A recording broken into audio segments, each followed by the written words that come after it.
दोस्तों स्वागत है आपका हमारे इस वीडियो में। दोस्तों आज की इस भागदौड़ भरी जिंदगी में हमारी खान-पान और दिनचर्या जो है दोस्तों वो बिगड़ गई है। अतः लोगों को कई बीमारियां दोस्तों जो है घेरने लगी है, जैसे कि डायबिटीज, कैंसर, हार्ट की बीमारी इत्यादि। लेकिन दोस्तों आयुर्वेद के अनुसार हम हमारी दिनचर्या जो है उसे ठीक कर लेते हैं तो उससे कई बीमारियां हमारे शरीर से दूर रहती है। ये घातक जो बीमारियां होती है ये हमारे शरीर को दोस्तों नहीं लगती है। तो चलिए जान लेते हैं कि आयुर्वेद के अनुसार हमारी दिनचर्या कैसी होनी चाहिए। दोस्तों असल में जो आयुर्वेद की दिनचर्या है वो वात, पित्त, कफ के कालों को ध्यान में रखकर निर्धारित की जाती है। ये प्रकृति तथा मनुष्य का सामंजस्य बनाए रखने के लिए निर्धारित की जाती है, जिससे कि व्यक्ति निरोग रहता है, व्यक्ति को बीमारियां दोस्तों नहीं छेड़ती है। तो चलिए जान लेते हैं कि आयुर्वेद के अनुसार हमें उठना कब चाहिए। दोस्तों आयुर्वेद के अनुसार रात्रि का जो काल होता है उसे 14 भागों में बांटा गया है,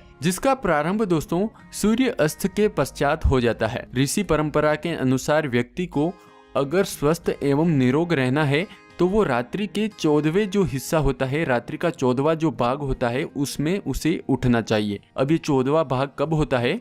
ये सूर्योदय से 2 घंटे पूर्व होता है, यानी कि 4 से 5 बजे। उस समय दोस्तों व्यक्ति को उठ जाना चाहिए, ये उसके लिए श्रेष्ठ होता है। अब 4 से 5 बजे उठने के बाद उसे क्या करना चाहिए? नेक्स्ट जो स्टेप होती है वो होता है सवेरे जागने के बाद घर की जो हमारी 4 दीवारी होती है यानी कि कमरा, उससे बाहर निकलना दोस्तों बहुत जरूरी होता है, क्योंकि उस समय फेफड़ों को प्राण वायु की बहुत जरूरत होती है। यानी कि अगर हम आयुर्वेद की माने तो घर से निकलकर उसे प्रकृति के दर्शन जरूर करने चाहिए और सूर्य के दर्शन करने चाहिए, क्योंकि दोस्तों प्रकृति में जो सवेरे का ये समय होता है उस समय काफी सारा ऑक्सीजन होता है जो कि हमारे शरीर में काफी सारी कमियों की पूर्ति कर देता है। और जो सूर्योदय होता है उससे हमारे शरीर को अगर हम विज्ञान की माने तो विटामिन डी मिलता है, जो कि हमारे शरीर के लिए बहुत लाभकारी होता है। और सूर्य की जो वो किरण होती है सवेरे वाली, उससे हमारे शरीर में कई रोग दोस्तों खत्म हो जाते हैं। तो दोस्तों ये तो हो गई उठने की विधि। उसके बाद है दोस्तों जब आप बाहर घूम के आ जाएं तो उसके बाद आपको पानी पीना है,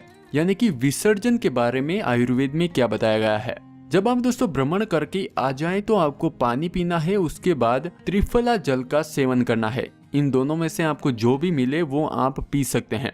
और उसके बाद आपको मल का दोस्तों त्याग करना है। इस काल को दोस्तों आयुर्वेद में वातज काल कहा जाता है और ये मल विसर्जन की क्रिया का सबसे अच्छा काल दोस्तों होता है। नेक्स्ट दोस्तों जब आप अपने शरीर की आंतरिक सफाई कर लेते हैं तो दांतों और मुख की सफाई करना जरूरी हो जाता है। आप नीम के दातुन का इस्तेमाल करें। आयुर्वेद में नीम के दातुन का प्रयोग किया गया है। आप क्या करें, नीम की डंडी को रात भर पानी में भिगोकर रख दें, सवेरे वो नर्म हो जाती है और इससे आपको दातून करना है। या फिर आप अपने दांतों को ब्रश से भी दोस्तों साफ कर सकते हैं। ज्यादातर लोगों को दोस्तों ब्रश सही ढंग से इस्तेमाल करना नहीं आता है। आप जो भी ब्रश दांतों के लिए इस्तेमाल करते हैं उसे हफ्ते में 2 बार तपता जो गर्म पानी होता है उसमें रखकर धोना चाहिए। इससे ब्रश में जो बैक्टीरिया होता है दोस्तों वो मर जाता है। और जो दांतों को साफ करते हैं वो ब्रश आप कभी भी दोस्तों बाथरूम में न रखें, किसी भी खुली जगह पर उसे रखें, साफ जगह पर उसे रखें।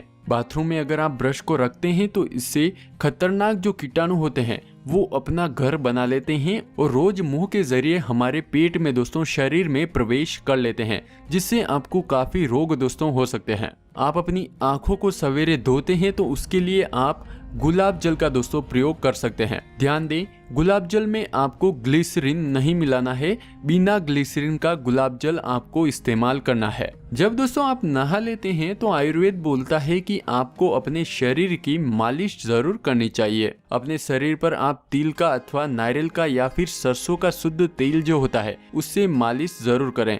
इससे वात रोग जो होता है उनका शमन होता है, शरीर की त्वचा और अंगों को दोस्तों पोषण मिलता है, प्राकृतिक झुर्रियों से भी दोस्तों बचाव होता है। उसके बाद दोस्तों आपको योगा करना होता है, हल्का व्यायाम करना होता है। आप प्राणायाम, कपालभाति इत्यादि जो योग होते हैं दोस्तों वो कर सकते हैं। इससे शरीर में स्फूर्ति आती है, ताकत आती है। अगर आप योग करते हैं तो किसी के निर्देशन में ही आपको दोस्तों करना चाहिए। उसके बाद दोस्तों आयुर्वेद बोलता है कि आपको स्नान करना चाहिए। अब दोस्तों आयुर्वेद में स्नान के बारे में क्या बताया गया है कि सिर के नीचे का जो हिस्सा होता है उसे गर्म पानी से धोना चाहिए या फिर गुनगुना जो पानी होता है उससे स्नान करना चाहिए। यदि गर्मी की ऋतु है तो आपको ठंडे पानी से स्नान करना चाहिए। स्नान करने से न केवल आपके शरीर को शुद्धि मिलती है, बल्कि हमारे पेट में जो जठराग्नि होती है, खाने को पचाने वाली अग्नि, वो और भी तेजी से जलती है। और सिर धोने के लिए हमेशा ठंडा गुनगुना जो जल होता है उसका ही आप दोस्तों प्रयोग करें। अब बात आती है दोस्तों भोजन की। आप सबसे पहले दोस्तों ये सब करने के बाद आप नाश्ता कर लें। आप नाश्ते में दाल और प्रोटीन से भरपूर चीजों का प्रयोग कर सकते हैं। आप दूध का प्रयोग कर सकते हैं। अब बात करते हैं भोजन के बारे में। दोस्तों आयुर्वेद के अनुसार भोजन सुबह के नाश्ते से 4 से 5 घंटे के बाद उसकी दोस्तों बारी आती है। आयुर्वेद के अनुसार ये दिन का सबसे प्रमुख भोजन होता है। आप नाश्ते के बाद यानी कि आप नाश्ते से 4-5 घंटे बाद जो भी भोजन करते हैं उस पर आप विशेष ध्यान दें। दोपहर का ये जो भोजन आप करते हैं उसके बाद आपको 4 से 5 मिनट तक टहलना दोस्तों जरूर चाहिए। और रात्रि का भोजन जो होता है दोस्तों वो आयुर्वेद के अनुसार 6 से 8 बजे के बीच दोस्तों हो जाना चाहिए। सोने से पूर्व कम से कम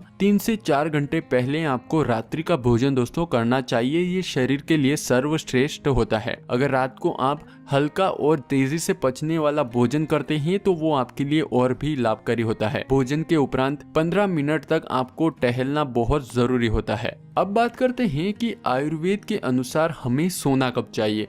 आयुर्वेद के अनुसार दोस्तों रात्रि का जो दूसरा पहर होता है उसमें सोने की विधि है, यानी कि 10 बजे तक आप सो जाने चाहिए और सवेरे आपको 4 से 5 बजे के बीच दोस्तों उठना चाहिए।